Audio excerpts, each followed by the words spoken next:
When it feels scary to jump, that is exactly when you jump.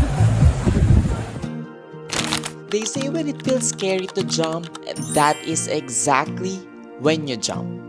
Otherwise, you end up staying in the same place your whole life.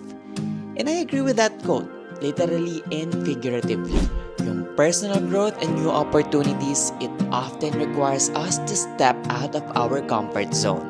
Kasi if we stick to what's familiar, and if we let our fear hold us back, we won't achieve our full potential. And speaking of fear, I tried this breathtaking activity in Bali. This is the 130-meter cliff rope jump at Extreme Park Bali. They are open from 9 a.m. to 5 p.m. Every day yan, rain or shine. Thank you, Lord.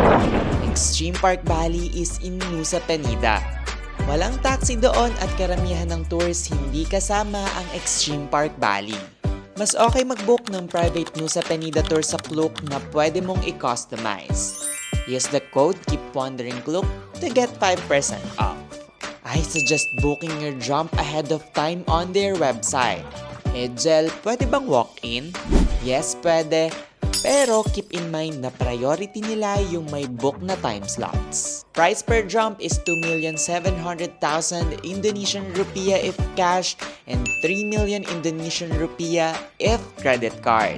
Take note, kahit gumamit ka ng sarili mong camera, they will still require you to purchase a video package. One action camera plus your phone is 400,000 Indonesian rupiah and two action cameras plus your phone is 600,000 Indonesian rupiah.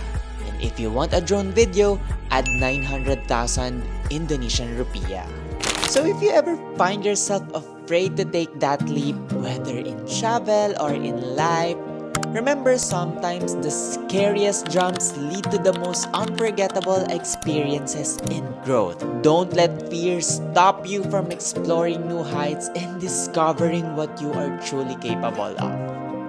Kaya ikaw, are you ready to take the jump?